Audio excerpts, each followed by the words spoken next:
Jira jirtuu kabajamtoota daawwattoota BBS oduu torbee kanaa qabadhee dhiyaadheetiin jira. Oduu torbee wajjinan Munawwar Ahmadi. Oduu kan jalqabaatiin koomishiniin mirgoota namoomaa Itoophiyaa abbootii gadaa Karrayyuu humnoota mootummaatiin ajjeefamuu kan mirkaneesse torbee kana keessa ture. Gabaasni koomishinii mirgoota namoomaa Itoophiyaa gurraandhala 2022 baase godina Shawaa Bahaa aanaa Boosat keessatti abbootii gadaa Karrayyuu dabalatee miseensonni gadaa Michellee 14 humnoota mootummaatiin murtii seeraa malee ajjeefamuu ibse. Qaamoleen bulchiinsaa fi nageenya yaa'aa gadaa Karrayyuu irratti ajjechaa raawwatan yakki isaanii qixa sirrii ta'een qoratamee seeraan gaafatamuu qaban jechuunis gaafatee jira. Koomishiniin ibsa isaatiin maatii namoonni jala ajjeefamanii fi kanneen miidhaa qaamaatiif saaxilamanis beenyan isaanii maluu akka kennamuuf gaafatee jira. Ajjechaan abbootii gadaa Karrayyuu irratti muddee takka 2020 takka humnoota mootummaatiin raawwatame. Mootummaan naannoo Oromiyaa yeroo sanitti ajjechaa san kan raawwate waraana bilisummaa Oromoo isaan shanii jaaniin ta'uu ibse. Miidiyaaleen mootummaa guututti wal jalaa qabuun ajjechaa kana gara waraana bilisummaa Oromoo qabaniiti turan. Haa ta'u malee qondaalli olaanaa fi miseensi paarlaamaa Itoophiyaa obbo Hangaasaa Ibraahim ajjechaan kun qaamolee mootummaatiin raawwatamuu amanee jira. Koomishiniin mirgoota namoomaa Itoophiyaa akka lakkoofsa Itoophiyaatti sadaasa 22 godina Shawaa Bahaa aanaa Fantaallee bakka gadaa Michellee Karrayyuu qubatee jirutti haleellaa raawwatameen namoonni hedduun du'uu fi kanneen biraa madaa'uu eeruu isa geerraa ka'uun qorannoo kana gaggeessu akka eegale ibse. Koomishiniin kun muddee 2014 akka lakkoofsa Itoophiyaa bakka haleellaan itti mudatetti argamuun miidhamtoota kanneen ijaan argan maatii warra ajjeefamanii fi qaama mootummaa dhimmichi ilaallatu gaafachuun qorannoo gaggeessuu himee jira. Sadaasa 2014 akka lakkoofsa Itoophiyaatti qaamoleen nageenyaa gandoota aanaa Fantaallee hojiif dhaqanii osoo gara Mataaraa deebi'aa jiranii bakka haroo Qarsaa jedhamutti guyyaa keessaa toora sa'aatii 8tti qaamolee hidhatan kan eenyummaan isaanii hin beekamneen haleelamuu adda baasus ibsee jira. Koomishiniin kun haleellaa kanaan miseensonni poolisii horata akka du'uu fi 17 kan caalan ammoo madaa'uu hordofeeti. Ajjeefamuu miseensota abbootii gadaa Karrayyuu kan mudate jechuun gabaase. Sadaasa 22 akka lakkoofsa Itoophiyaatti qaamoleen nageenyaa madda rakkoo mudate sakatta'uuf gara Karrayyuutti deebi'an guyyaa keessaa toora sa'aatii 6 irratti bakka jilli gadaa Michellee qubatee jiru ganda xuuxxii iddoo addaa dheeditti jedhamtu gahuun warra gadaa keessaa namoota 39 to'achuun kanneen ijaan argan irraa iyyaafachuu ibsee jira. Koomishiniin mirgoota namoomaa Itoophiyaa kun ibsa gurraandhala 2022 baase keessatti miseensota gadaa gara bosona cabbii aanolee jedhamutti geeffaman 16 keessaa 14 rasaasan akka ajjeefaman himee jira. Namoonni ajjeefaman abbaa gadaa Karrayyuu Khadiir Hawaas boruu Fantaallee boruu Qumbii Gurraachaa yookaan Qaalluu bulaa Fantaallee Roobaa Hawaas boruu godaanaa jiloo daadi'oo bulgaa boora'uu jiloo diidoo fi boruu jiloo kanneen jaaman dabalatee walumaa galatti namoota 14 ta'uu ibse. Namoonni kunneen lafarraa akka ciisan erga ajajamaniin booda rasaasan ajjeefamuu fi namoonni lama ammoo fiiganii akka jalaa miliqan kanneen ijaan argan irraa odeeffachuus ibsi koomishinii mirgoota namoomaa Itoophiyaa kun ni addeessa. Poolisoonni erga namoota ajjeesanii reeffa waan dhoowwataniif reeffi kun diriirratti dhoo'ee kaanis ammoo bineensi nyaachuu kanneen boodarra reeffa namoota kaasanii awwaalan irraa dhaga'us himee jira. Namoonni kanneen duddaan gombifamanii mataa fi duubarra rasaasan rukutamu mallattoon akka agarsiisus ibsee jira. Koomishiniin mirgoota namoomaa Itoophiyaa kun koomishiniin mirgoota namoomaa Itoophiyaa miseensonni gadaa Karrayyuu 14 bakka humnoonni nageenyaa fi bulchitoonni naannawa sanii jiranitti seeraan ala haala suukanneessan poolisootaan ajjeefamu ragaa amansiisaa qabaachuullee ibse.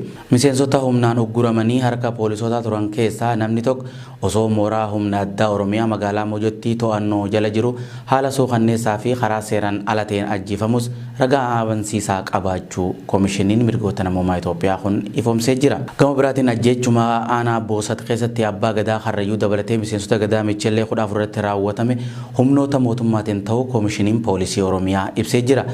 Ibsi koomishinii poolisii Oromiyaa gurraandhala 2022 baase akka jedhutti ajjechaa miseensota abbootii gadaa Karrayyuu irratti raawwatame wal qabatee namoonni lama to'annoo seeraa jala ooluu hime. Koomishinii poolisii Oromiyaatti itti aanaan koomishinara Girmaa Galaan ibsa miidiyaaleef kennaniin ajjechaan namoota 14 sadaasa 22 akka lakkoofsa Itoophiyaatti raawwatame wajjin wal qabatee hanga ammatti gadi fageenyaan kan qoratamaa jiru ta'uu ibsuun qaama kamuu yoo ta'e namoonni ajjechaa san keessa harka qaban seeratti dhiyaachuun gaafatamuu akka qaban ibse. Ibsi poolisii Oromiyaa irraa kenname kun gabaasa koomishinii mirgoota namoomaa Itoophiyaa dhimmicha irratti qindeessee booda kan dhagahame. Akka ibsa poolisii kanatti ajjechaa raawwatame hordofee namoonni lama to'annoo jala ooluu ibse ammas qorannaan gaggeeffamaa jira jedhe. namoonni lama to'annaa jala kan oolan qaama mootummaa fi kaan wanni adda bahee hin jiru. Ibsi Koomishinii Poolisii Oromiyaa baase kun namoonni baay'een marsaalee hawaasummaa irratti yaada kennaa kan jiran yeroo ta'u mootummaan miseensota abbootii gadaa Karrayyuu ofumaa fixee osoo qorannaan tokkollee hin gaggeeffamin shaniitu ajjeese jechuun gabaasaa ture. Amma erga Koomishinii mirgoota namoomaa Itoophiyaa gabaasa ajjechaa saniif humnoota mootummaa ta'uu adda baasee booda poolisiin namoota lama to'anne jechuun akkuma jecha artistii Haacaaluu Hundeessaa irratti raawwatameef namoota muraasa yakkan kan abbootii gadaa Karrayyuu kanas daandii sanirra geessuuf tattaaffii godhamaa jiru jechuun qeeqaatti jiran. Godina Shawaa Lixaa fi Wallagga Bahaa keessatti hidhattoonni Amaaraa haleellaa raawwataniin lubbuu namaa fi qabeenya miidhaa ulfaataa geessisuun torbee kana kan dhagahame. Haaluma kanaan godina Shawaa Lixaa daannoo ganda Adilaa Daallee jedhamu keessatti haleellaa hidhattoonni Amaaraa jalqaba torbee kana raawwataniin namoota 13 ajjeesanii manneen 97 gubuun gabaafamee jira. Haleellaan godina Shawaa Lixaa kunis amajjii 23 bara 2014 akka lakkoofsa Itoophiyaatti kan raawwatame ta'uu bulchaa itti aanaa aanichaa obbo Saamu'eel Tashomaa wabeeffachuun BBC'n gabaasee jira. Beekamtii bulchiinsa aanaa fi qaama nageenyaa aanichaa malee maqaa opereeshinii shanee yookaan diina barbadeessina jedhuun dhukaasa banameen lubbuun namoota nagayaa 13 galaafatamuu dubbata aangawaan kun. Haleellaa kanas hidhattoota yookaan milishoota sabaan Amaaraa ta'antu raawwate kan jedhe obbo Saamu'eel humnoonni mootummaa lubbuu uummataa baraaruuf tarkaanfii fudhatame jiraachuu fi dhiisuu isarratti waan dubbateen qabu. Yeroo garagaratti ajjechaa aanaa daannoo keessatti hidhattoota finxaaleeyyii Amaaraatiin uummata naannichaa irratti fudhatamu bulchaan aanichaa Abaawoo Shaneeti jechuun uummata gowwoomsaa turuun ni beekama. Bifuma wal fakkaatuun godinaalee Wallagga Bahaa fi Horroo Guduruu keessatti hidhattoonni Amaaraa haleellaa raawwataniin miidhaa geessisuun gabaafamaa ture. Godina Wallagga Bahaa gandoota baadiyyaa aanaalee Giddaa Ayyaanaa fi Galiilaa Limmuu akkasumas Sibuu Siree keessa jiran keessa qe'ee isaanirraa buqqaafamuu jiraattonni himaati jiran. Uummanni aanaalee kanneen keessaa buqqifaman rakkoo kanaaf finxaaleeyyii Amaaraa hidhatan kan himatan yeroo ta'u mootummaan nageenya keenya eegsisuu dhiisee nurratti ilaalaa jira jechuunis komii isaanii irra deddeebiin ni dhagahama. Mootummaan uummata Oromoo meeshaalee waraana bilisummaa Oromootiif kennitan jechuun irraa funaanee wayitaa duusee jirutti hidhattoonni Amaaraa meeshaalee waraanaa hidhataniin lubbuu namoota baay'ee galaafachuun qabeenya barbadeessanii buqqaatii olaanaaf jiraattota saaxilaniiti jiran. Gama kaaniin miidhaalee fi gaaga'amni finxaaleeyyii Amaaraatiin uummata Oromoo lixa Oromiyaa keessatti irra gahaa jiru akka uwwisa miidiyaa hin arganneef qunnamtii kutuun ukkaamsee akka jiru gabaasaaleen bubbulanii bahan ni ifoomsan. Humnoonni finxaaleeyyii Amaaraa kun lixa Oromiyaa malees kaaba Oromiyaa Walloo keessatti bifuma wal fakkaatuun gochaa hamaa raawwachaati jiran. Keessaafuu erga humnoonni Tigraay kaaba Shawaa guutumatti dhuunfatanii turan gadi dhiisanii of duba deebi'anii kaasee Walloo keessatti ajjechaan jumlaa haala durbanamee hin beekneen gaggeeffamaati jira. Manni marii bakka bu'oota uummataa koomishiinaroota marii biyyaalessaa qindeessan 42 maqaalee isaanii kan beeksisee torbee kana keessa ture. Manni marichaa walgahii guyyaa kaleessaa guraandhala 4,2022 taa'een maqaalee namoota 42 namoota koomishiinaroota ta'uun hojjetan adda baasuuf uummanni namoota kanneen irratti yaada akka kennu waamicha dhiyeessee ture. Itoophiyaa keessatti dhimmoota bu'uuraa biyyaalessaa irratti gaggeessuuf waliigaltee biyyaalessaa uumuuf adeemsa dandeessu mijeessuu akkasumas hoogganuuf namoota hirmaatan filachuuf eeruu namoota karaa mana maree bakka bu'oota uummataatiin gaggeeffamaa ture. Maqaan namoota uummanni eere 632 keessaa bu'uura labsii hundeeffama koomishichaatiin kaadhimamtoota 42 gulantaa koomishinaraaf akka caalman afyaa'ii mana maree bakka bu'oota uummataa obbo Taaggasaa Caafoon ibsanitti turan. Namoonni caalaman 42 kunneen muuxannoo fi sadarkaa barnoota isaanii irratti gorsisoota waliin mariin erga gaggeeffameen booda uummanni nama koomishinii ta'uu danda'uuf yaada akka irratti kennu carraanni kan nama jamee ture. Manni maree bakka bu'oota uummataa tartiiba maqaa kaadhimamtoota kanneenii muuxannoo fi barnoota akkasumas hojii isaanii gabaabinaan ibsuun karaa fuula Facebook isaatiin maxxansee jira. Adeemsa kanaan yaadni uummanni kaadhimamtoota filatan irratti kennu erga walitti qabameen booda koomishiinaroonni 10 akka kaadhimamuun muudamuuf manni maree bakka bu'oota uummataa ni dhiyaata jameeti eegama. Kun ta'ee osoo jiru namoonni koomishinarichaaf kaadhimaman 42 kun irra caalan isaanii miseensota paartilee biyya bulchaa jiruuti jechuun kanneen qeeqan baay'ee ta'anis kanneen bu'uura irraa ka'ee adeemsi koomishinii marii biyyaalessaa mootummaan hoogganamaa jira jechuun mormanis baay'eedha. Gama biraatiin paartileen siyaasaa mormituu sadii adeemsa marii biyyaalessaa keessaa ba'uun kan gabaafames torbee kana keessa ture. Paartileen sadeen marii biyyaalessaa keessaa ba'anis Adda Bilisummaa Oromoo, Koongirensii Federaalawaa Oromoo fi paartii biyyaalessaa Ogaaden ta'uu maddi oduu Addis Istaandaardii gabaasee jira.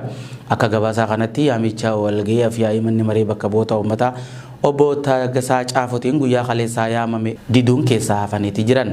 Walgahichis namoota koomishinii biyyaalessaa akka hooggananiif filaman 42 irratti yaadni akka kennamuuf ture. Sadaasa dabree manni marii bakka bu'oota uummataa labsii hundeeffama koomishinii marii biyyaalessaa raggaasisuun isaanii beekama.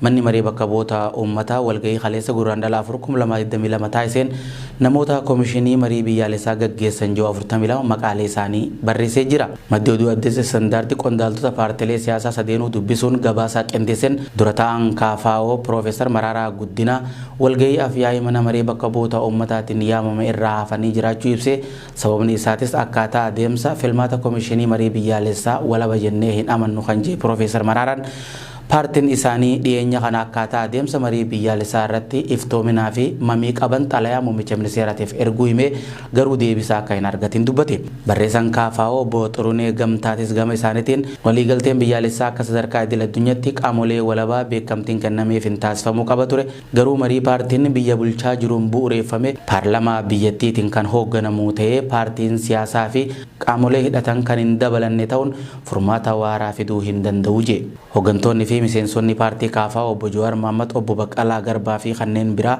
ajjecha artistii Haacaaluu Hundeessaatiin wal qabatee hidhaman mootummaan sababa marii biyyaalessaa hunda hammate akka gaggeeffamuuf amajjii 7/2022 hidharraa ba'uun ni beekama. Itti fufuunis gabaasichi bifuma wal fakkaatuun itti gaafatamaa sabquunnamtii ABO obbo Lammii Gammachuu paartiin isaanii walga'iin kaleessa yaamame kan maalii akka ta'e hin beeku hin affeeramnes jedhe. Akka ta'ettuu miseensonni KFO hidharraa hiikamanis hooggantoonni fi miseensonni ABO hidhaa jiran garii achi buuteen isaanii dhabamee jira. Irra hedduun isaanii mana murtiitti dhiyaachuun himata isaanirraa bilisa jedhamanis poolisiin gadi lakkisuu didee mana hidhatti tursiisaa jiraachuu Addis Istaandaarditti himee jira. Haaluma kanaan itti gaafatamaan paartii biyyaalessa Ogaaden obbo Abdii Maadii gama isaatiin adeemsi Itoophiyaa keessa jiru maal akka fakkaatu filannoo biyyaalessarraa arginee jirra jedhe. Addi bilisa baasaa biyyoolessa Ogaaden torbaan dabree adeemsa koomishinii marii biyyaalessaa gaggeessuuf haqa qabeessa jennee amannu tarreessuun ibsa baasnee turre kan jedhe Abdii Maadii gaggeessitoota filachuun qaamota dhimmi ilaallatu hunda hirmaachisuu qaba. Kan gaggeeffamaa jiru dhimma paartii tokko malee waan bakka bu'ummaa qabu miti. Akka gamtaa dimokiraatawaa federaalawaa sabdaneessatti miseensonni ijoo ta'an keessaa dhiibamanii jiru. Kanaaf abdiin marii dhugaa gaggeessanii haqa argachuu fi gaagama siyaasaa furuu gufatee jira jedhe. Paartiin qofti gaagama siyaasaa Itoophiyaa keessa jiru hin hiiku kan jedhe qondaalli kun kanaaf adeemsi qaamoleen qooda fudhatan fedhii uummata bakka bu'anii itti calaqqisiisan yoo hin jiraanne addi bilisa baasaa biyyoolessa Ogaaden dhimma marii biyyaalessaa kamirrattuu hin hirmaatu jedhe obbo Abdii Maadii. Korri dureewwan Afrikaa 35ffaan magaalaa Finfinneetti gaggeeffamaa jiru guyyaa irraa eegalamee jira. Haasawa baniinsaa yaa'ii kanarratti muummichi ministeera Itoophiyaa Abiyyi Ahmad taasisaniin Afrikaan mana maree nageenya dhaabbata mootummoota gamtoomaniitti miseensota dhaabbii argachuuf hojjechuu qabdi jechuun dubbatan. Dabaluunis lola waggoota tokko oliif kaaba Itoophiyaatti gaggeeffamaa tureen biyyattiin miidhaaf saaxilamuu himee Itoophiyaa dabalatee rakkoo nageenya Afrikaa keessatti mul'achaa jiru kan keessoo ta'us karooraa fi ajandaa miidiyaalee qaama sadaffaatiin deeggaramuun dhiibbaan gaggeeffamaa jira jedhe.